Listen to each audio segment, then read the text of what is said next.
Actually నాకు birthday రోజు event జరగడం చాలా హ్యాపీగా ఉంది. అండ్ చాలా షార్ట్ నోటీస్లో అందరూ చాలా ఎవరెవరైతే వచ్చిండ్రో వాళ్ళకి very very thank you. So mainly media మిత్రులకి అండ్ ఇక్కడికి నన్ను సపోర్ట్ చేసి బిగ్ బాస్లో ఉన్నప్పుడు నన్ను 13 వీక్స్ అక్కడ ఉండగలిగేలాగా చేసిన ఎంతోమంది. సో అందరూ రాలేకపోయినారు, కానీ కొంతమంది వాటిలోంచి లైక్ నాకు కాన్స్టెంట్ సపోర్ట్ లాగా సోషల్ మీడియాలో కానీ లేకుంటే బయట కానీ, సో వాళ్ళు ఒక కాన్స్టెంట్ పిల్లర్ లాగా నాకు ఉండి సపోర్ట్ చేసిన ప్రతి ఒక్క ఫ్యాన్ కాదు, వాళ్ళకి నేను ఫ్యాన్ యాక్చువల్ చెప్పాలంటే.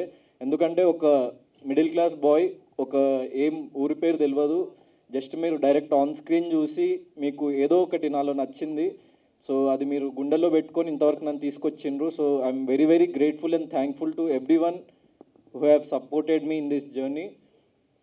అండ్ మెయిన్గా మూవీ గురించి చెప్పాలంటే solo boy film first actually Satish అన్న దగ్గరికి వెళ్ళిన నేను నార్మల్గా ఒక సాటర్డే, సేమ్ ఈరోజు సాటర్డే లెక్క అన్నకి సాటర్డే సెంటిమెంట్ అనమాట.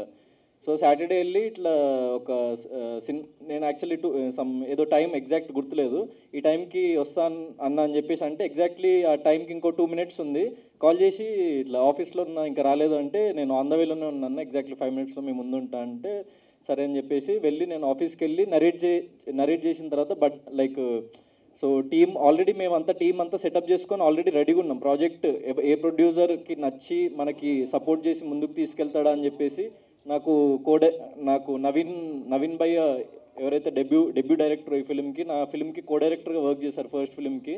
దెన్ కినోర్ నా కో డైరెక్టర్ ఫస్ట్ ఫిల్మ్కి ఏడీగా వర్క్ చేశాడు. సో దెన్ ఆరిఫ్ నా ఫస్ట్ ఫిల్మ్ ప్రమోషన్స్ టైం నుంచి నాతో లైక్ మూవీ ప్రమోట్ చేయడానికి కానీ